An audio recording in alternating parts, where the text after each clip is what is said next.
I'm Adam from WhatCulture.com, and this is the Pipebomb.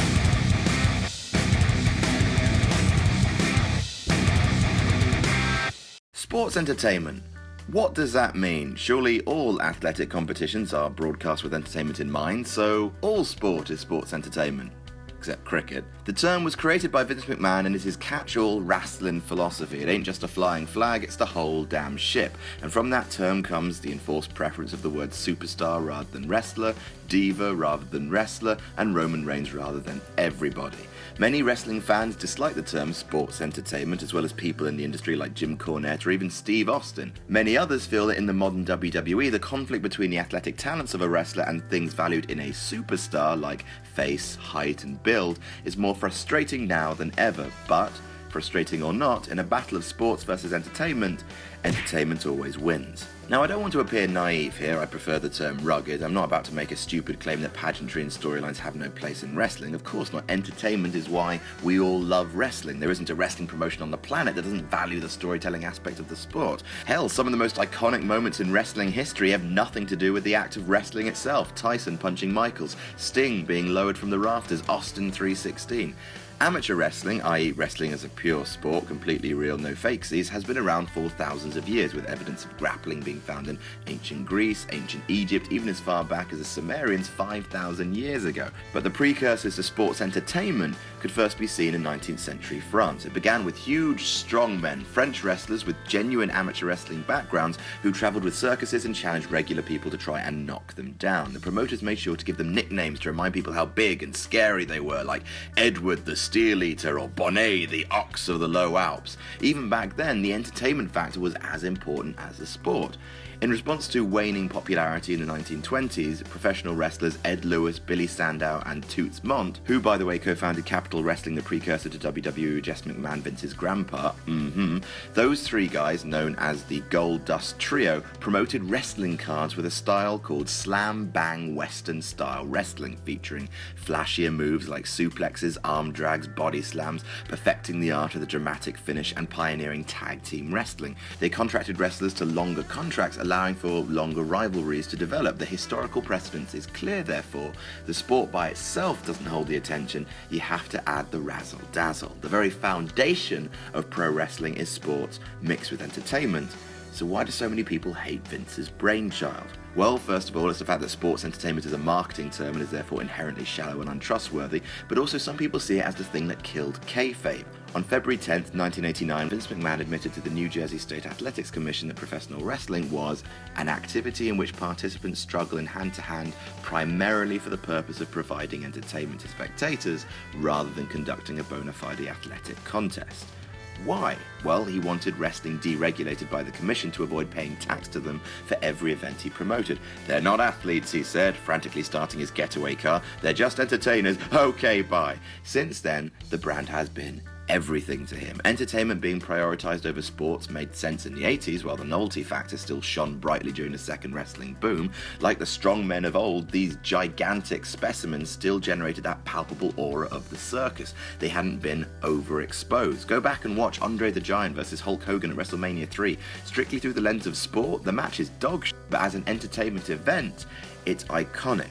However, when Vince suggested doing something not too dissimilar for this year's WrestleMania, the gigantic Braun Strowman, who's such a throwback that his name is basically just Strongman, facing the colossal Undertaker. When that match was announced, the howls of derision from the fans were deafening. Braun Strowman is a bad wrestler, said the internet, so the match will be bad. Somewhere along the lines, the sports aspect of wrestling has become a much bigger part of the entertainment. How?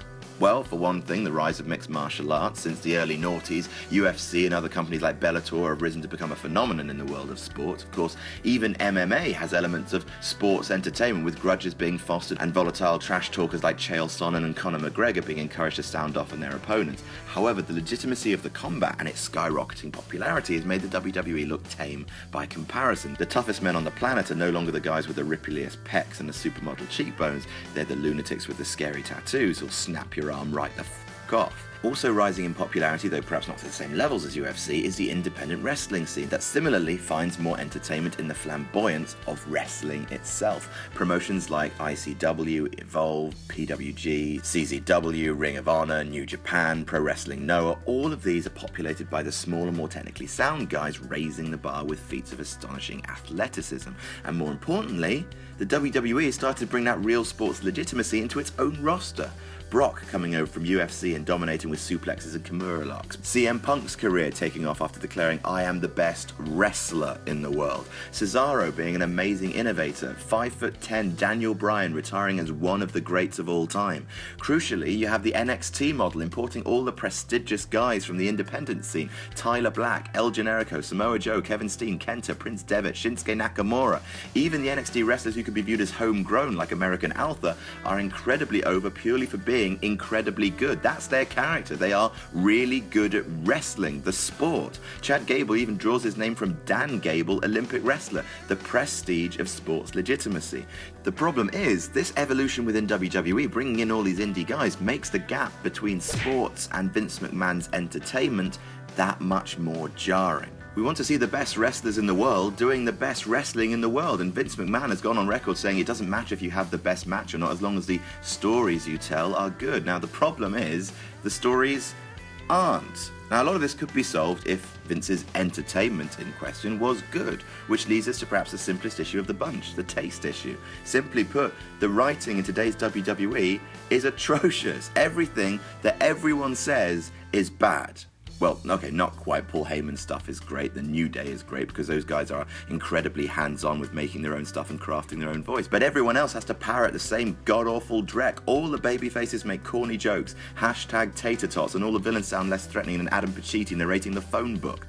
Simply put, people resent WWE storytelling because the writing is corny, trite, and wasteful of top talent. We make movies, boasts Vince McMahon. Well, when those movies involve seeing an utter sensation like Neville get demolished by the Big Show, seeing Randy Orton cut promos on Kevin Owens with poorly written fat jokes, seeing Seth Rollins win his match due to a run-in from Lord Preserver's Jon Stewart, it creates that bizarre dissonance. Sports versus entertainment. If you want to make movies, that's fine, but Lucha Underground makes movies. WWE makes soap opera tat.